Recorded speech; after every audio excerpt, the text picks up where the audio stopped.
जतिन, इन मछलियों को देखो, क्या ये मछलियां ताजा नहीं हैं? हाँ है डैड।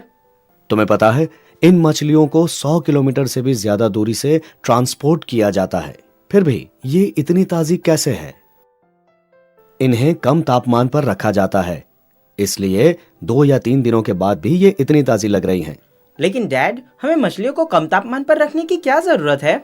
मछली खराब हो जाने वाली चीज है और यदि इसे बाहर कमरे के तापमान पर रखा जाए तो ये खराब हो जाएगी। इसलिए ज्यादा समय तक सड़ने से बचाने के लिए इसे रेफ्रिजरेटर के डीप फ्रीजर सेक्शन में रखा जाता है। हरीश, क्या तुम मुझे अन्य पदार्थों के बारे में बता सकते हो जिन्हें रेफ्रिजरेटेड रखना चाहिए? बटर और चीज, दूध और दूध से बनी हुई चीजें, अंडे, सब्जियां जैसे पत्ता गोभी, फल जैसे सेब और पपीता। उसी तरह हमें एयर कंडीशनर्स की जरूरत होती है ना? बहुत गर्मी लग रही है। जतिन, क्या तुम एसी चालू कर सकते हो? जरूर डैड। अब मैं गर्म दोपहरी में एयर कंडीशन के बिना घर में नहीं रह सकता। बिल्कुल सही है।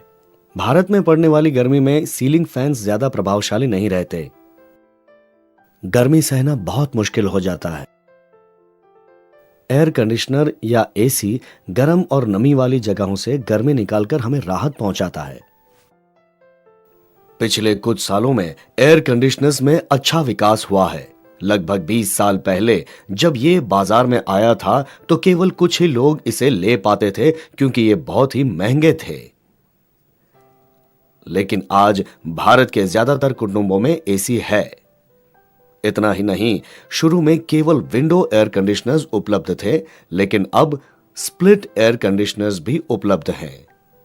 इन दोनों प्रकार के एसीज में मुख्यतः क्या अंतर है? मैं बताता हूं। Split AC divide and cool concept पर काम करता है और इसे 2 भागों में रखा जाता है। कूलिंग यूनिट को कमरे के अंदर रखते हैं, जबकि हॉट एग्जॉस्ट को कमरे के बाहर लगाया जाता है। ये कम आवाज करता है और ऑफिस और कमर्शियल जगहों पर इसे ज्यादा पसंद किया जाता है। छोटे घरों और ऑफिसेज में विंडो एसी लगाए जाते हैं। ये एक चौकोर यूनिट होता है जिसे लगाने के लिए एक खिड़की होनी जरूरी है। इसमें आवाज थोड़ी ज्यादा हो सकती है क्योंकि पूरा यूनिट एक क्यूबिकल में बना रहता है। उसी तरह बाजार में विभिन्न प्रकार के रेफ्रिजरेटर्स हैं। पिछले कुछ वर्षों में इसमें भी विकास हुआ है। पहले सिंगल डोर वाला रेफ्रिजरेटर हुआ करता था, लेकिन आजकल डबल डोर और ट्रिपल डोर वाले रेफ्रिजरेटर्स भी उपलब्ध हैं। तो दोस्तों, हमने अभी आरएसी उद्योग के महत्व को देखा। हमें कुछ काम के लिए बाहर जाना है। जब तक हम वापस आएं, तब तक संक्षिप्त विवरण के लिए इसे अपने स्क्रीन पर दोबारा देखें। कुछ पदार्थ जैसे मछली और दूध से बनी चीजों को ठंडा रखना जरूरी है।